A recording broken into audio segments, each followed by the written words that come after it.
All right, we are doing some algebra today, simplifying expressions. I highly recommend you add this to your table of contents in the front of your notes to kind of kick that off. And then we've got to start with just some vocabulary. Make sure that we're all on the same page. Algebra is big in vocabulary, and so we need to make sure we're using the correct terms for things. So if I look at a problem like this, if I look at the entire problem all the way across, that entire thing is called an equation, okay? I know it's an equation because it has an equal sign and actually gives you a result in the end, okay? If I take off that back part, if all I have is 7x minus 2, now all of a sudden this is not an equation, and lots of people accidentally call it that. But it's not. This is just an expression. If we only take that front part, it's an expression. Here's the thing about expressions is there is no way of knowing without that back part what x represents. It could literally be anything. You could plug in any value for x and figure out what it makes when you multiply it by 7 and subtract 2. Right? Like you plug in a 1, you could plug in a -5, you could plug in a 7, and you could work out what that expression evaluates to. When you add an equation, an equal sign, all of a sudden that narrows it down very, very quickly, so that typically you will have one value for x. In this case, most of you, you're smart kids, you're probably instantly thinking to yourself that you know that the solution is 2, right? 7 times 2 is 14. 14 minus 2 makes 12. And so that right there is the solution. Now, as far as other vocab words in this problem, the 7, if you want to pause the video for a second and try and test your memory, see if you remember what just that 7 is called. It goes in front of the x, which is our variable, okay? This 2 at the back is considered a constant because it is a consistent subtracting 2 over and over and over again.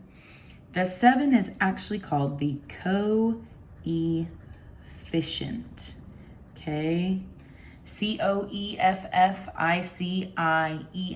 coefficient. We use that vocab word a lot this year.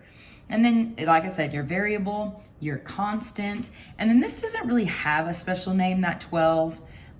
Some people want to call it the solution. It's not. The solution is what is x actually equal. So sometimes you'll see this called the result or something like that, but we don't really ever give that a vocabulary name.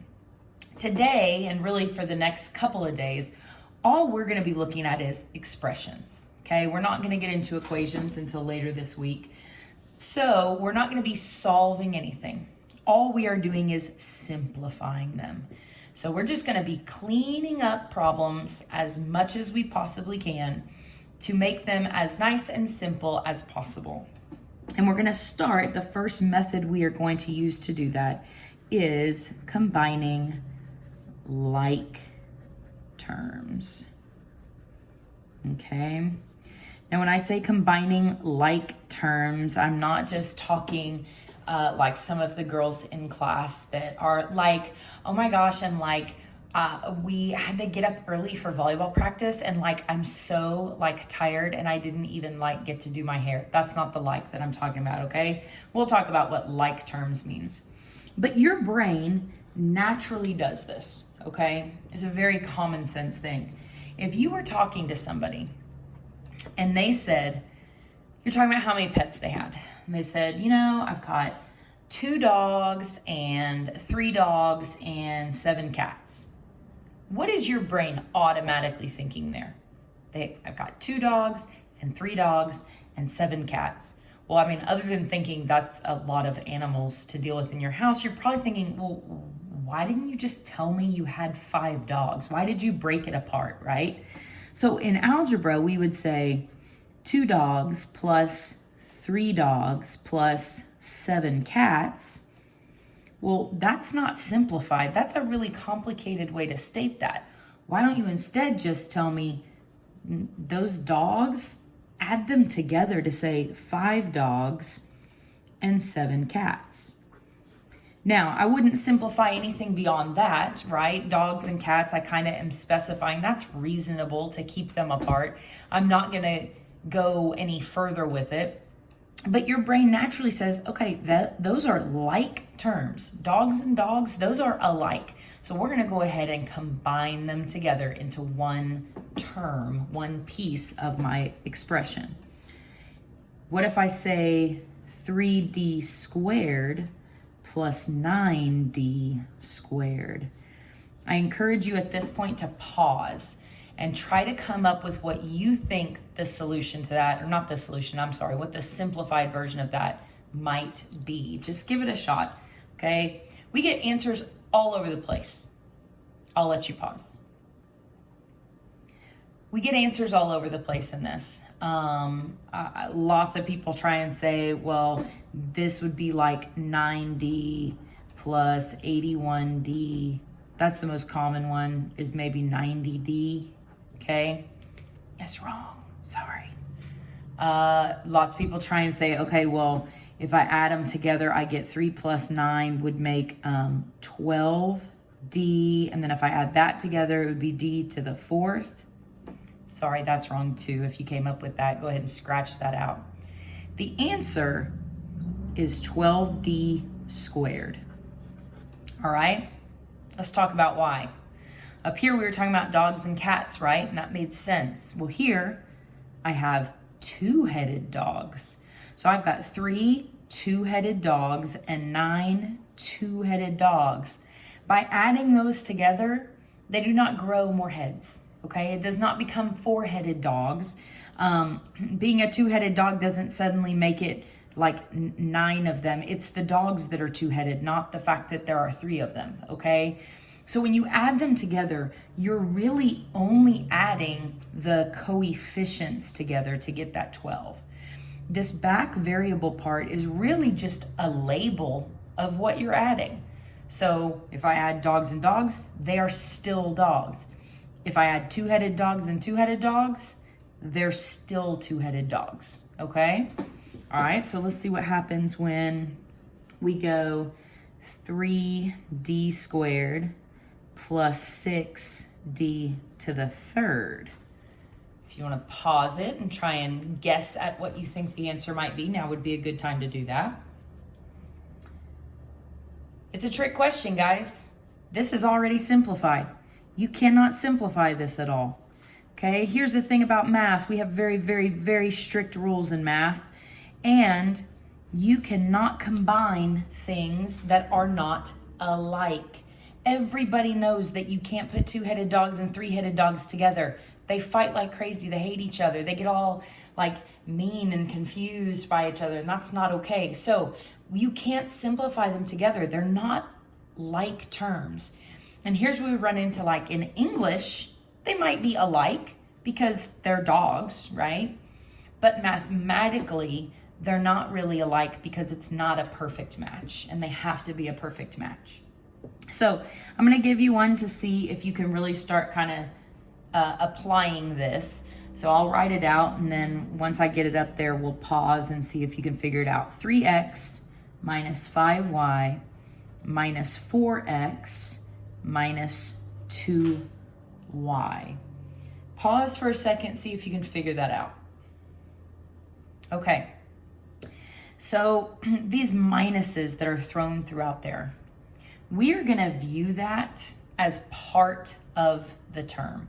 So you guys probably identified my like terms of, okay, 3x and 4x. But I don't want you to view that as 4x. I want you to view that as a negative 4x. It's all one piece all together. So if I have positive 3 and negative 4, I always visualize this on a number line. If I start at 0, right, if you imagine this is my 0, if I go up 3 spots and then go back negative, goes back down 4 spots, where have I ended up? I've ended up at negative 1x. So I don't know, xylophones. 3 xylophones, negative 4 xylophones, combine those together, you get negative 1 xylophone.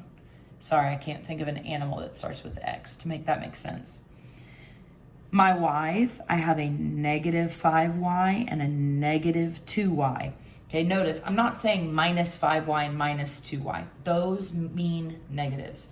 So negative 5y and negative 2y. Again, if I imagine my little number line, if I start at 0, if I go negative 5 spaces and then I go negative 2 more spaces, where have I ended up? At negative 7y. There are several different ways that you can represent this same value. I know last year y'all talked about the fact that that 1 is optional.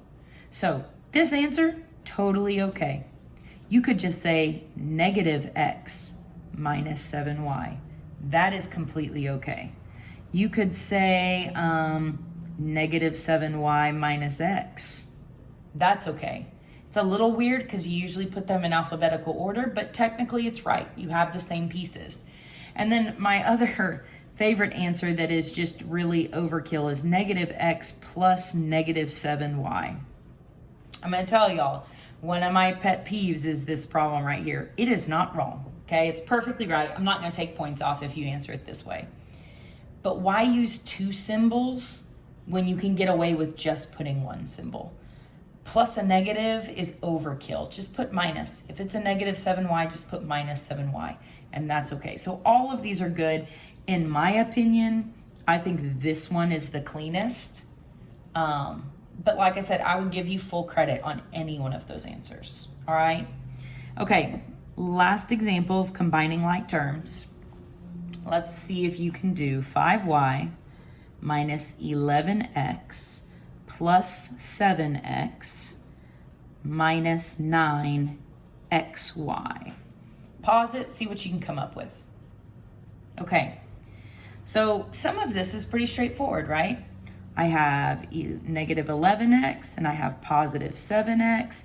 Okay, if I think about my number line, if I go negative 7 and then come back up positive 7, I think I said that wrong, negative 11 and then back up positive 7, that would leave me at negative 4x. My y is just by itself. It is a positive 5y because there's nothing in front of it. So I'm going to put plus 5y. And then this guy over here is just a lone wolf, okay? If I think about my dogs and cats, I have dogs, I have cats, and then I have like this weird dog cat creation, right? Like one of those weird animals you can't really tell what it is. So that is actually not a like term with any of these. The minus 9xy stays completely separate as its own little term. Okay, that is half of simplifying. If you have like terms, things that match, you have to add or subtract them, and it totally just depends on what you've got. I do need to bring up one other little thing though. I skipped this in my examples. 5d minus d. The wrong answer to this would be 5. No, wrong, bad. I have 5 dogs and I take away dog and I'm left with the number 5, like a big plastic yard sign of 5 in my yard when I used to have 5 dogs. That doesn't make sense, okay? You guys learned last year you can always put an invisible 1 in front of that variable. So 5 dogs minus 1 dog leaves 4 dogs. Okay, the second video is going to go over with the other part of simplifying, but this will at least get you started with combining like terms.